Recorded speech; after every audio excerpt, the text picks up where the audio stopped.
After the end of the First Karabakh War, the Azerbaijani government made a great effort to find a solution to the problem before the UN.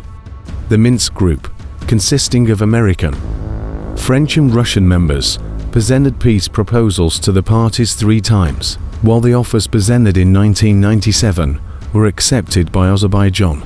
Even though they did not coincide with its interests, the Armenian side rejected these offers.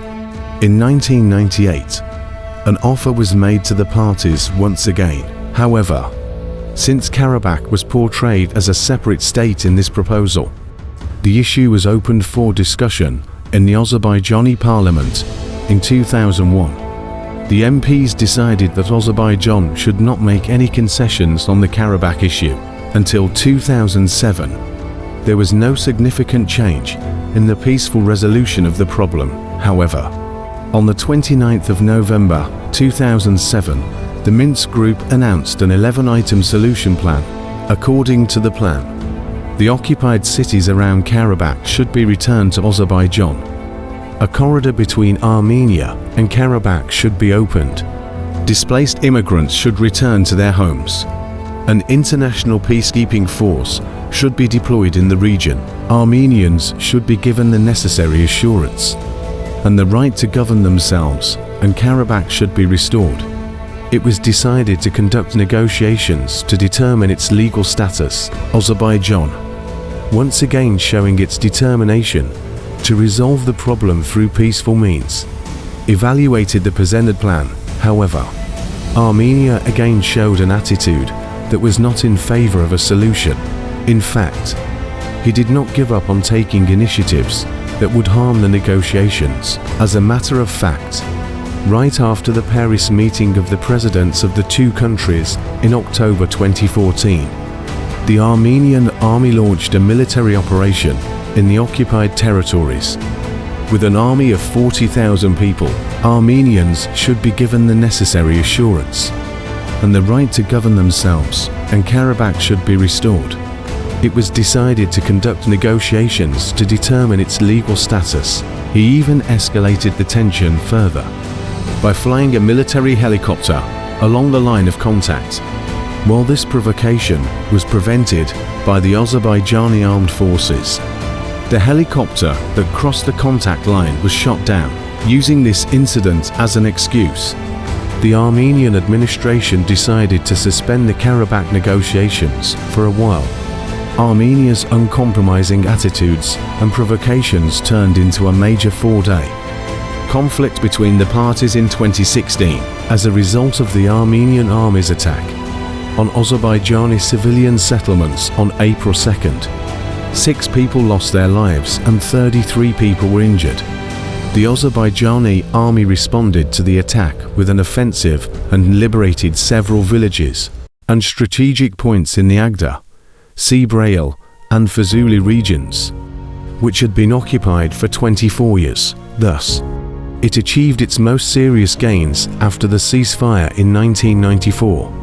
Although the Russians were selling weapons to both warring sides, they were not in favor of any major conflict in the region. As a result of long efforts, he managed to bring the parties together at a ceasefire table established in Moscow, and the war ended 4 days later. In May 2018, the Armenian army attacked the Nakhchivan autonomous region. This time, the Azerbaijani army took action in response to the attack and repelled the Armenian army with a 1-week operation. During the operation, an area of more than 11,000 hectares, Gunut village and many strategic points came under the control of Azerbaijan. After this war, there was a change of power in Armenia, and after street demonstrations, the leader of the opposition, Nikol Pashinyan, came to power in a manner that some experts describe as the Velvet Revolution.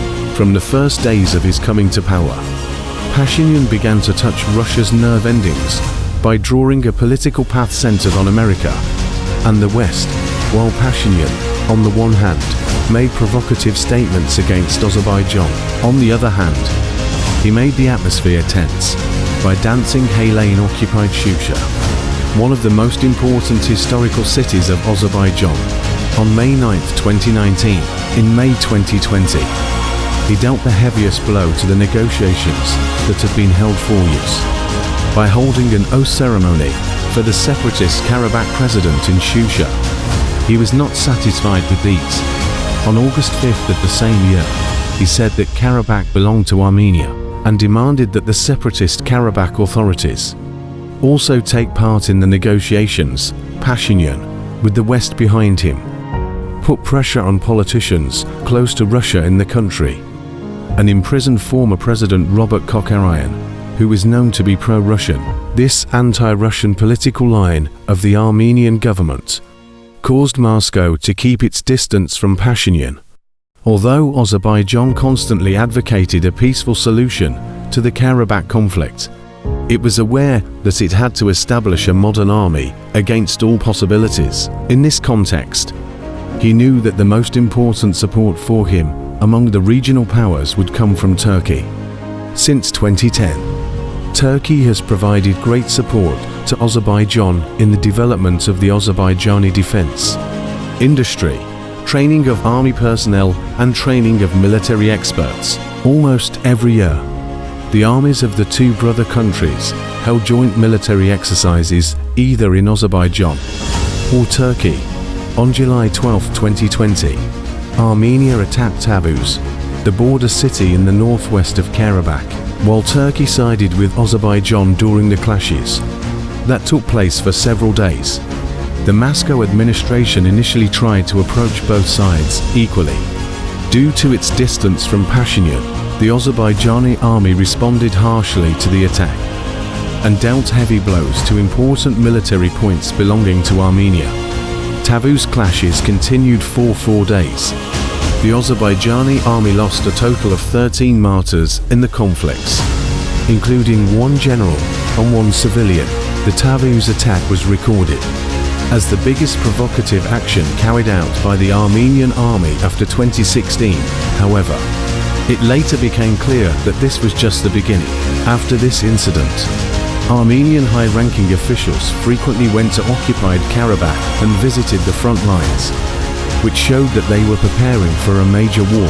In his meeting with journalists on September 19, President Ilham Aliyev stated that Armenia was preparing for war again, and that they were following the developments carefully. As a matter of fact, Azerbaijan was right.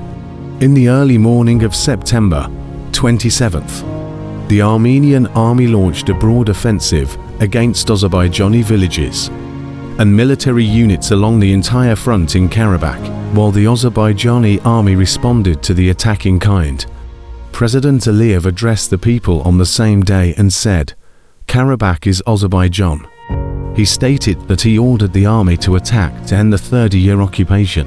Thus, the 44-day World War II, which Azerbaijan calls the Iron Fist, the Karabakh War, has officially begun. From the first day of the war, heavy and unexpected blows were dealt to the invading Armenian army. A large number of military equipment and vehicles, missile launchers, tanks, artillery batteries, and armored vehicles of the Armenian armed forces were destroyed. In a short time, news that made the Azerbaijani people happy started to arrive, while the road extending from Armenia to Karabakh's Agda province came under the control of the Azerbaijani army. Significant gains were made on the northern and southern fronts in the first week of the war. In this context, it was announced by the president of Azerbaijan that 7 villages, including the town of Sugovushan, were liberated from occupation when the war started. The Minsk Group and then the European Union made a statement and stated that they were not interested in solving the problem with weapons and that the ceasefire should be observed. The Minsk Group and then the European Union made a statement and stated that they were not interested in solving the problem with weapons and that the ceasefire should be observed. In his statement to state television about 10 days later, Russian leader Putin described the war as a great tragedy and said that there were serious losses on both sides and that he hoped the conflict would stop soon. The next day, Putin had his first phone call with Azerbaijani President Ilham Aliyev. Since the beginning of the conflict, the meeting took place with the call of the President of Azerbaijan to celebrate Putin's birthday, and the parties exchanged ideas about the events in Karabakh when we returned to the war.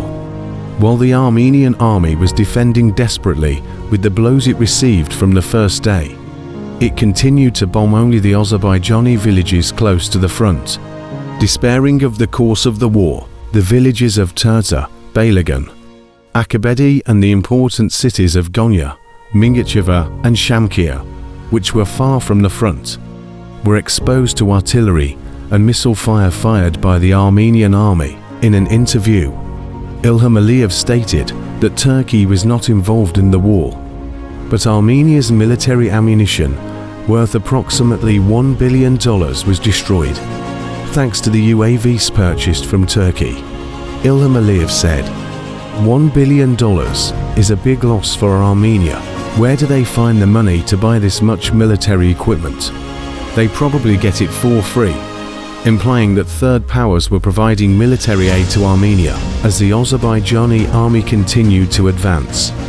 Occupied cities and towns began to be liberated one by one, especially as a result of intense operations in the south of the front. Meanwhile, the missiles fired at civilian settlements by the Armenian army, which could not achieve success in the military field, were causing heavy losses on the Azerbaijani side. As a matter of fact, 94 Azerbaijani citizens, including children, women and the elderly, lost their lives, and more than 400 civilians were injured in the missile attacks on Gonya on October 17th, and on different dates in settlements far from the front line, such as Barda, Mingachevo and Kebel.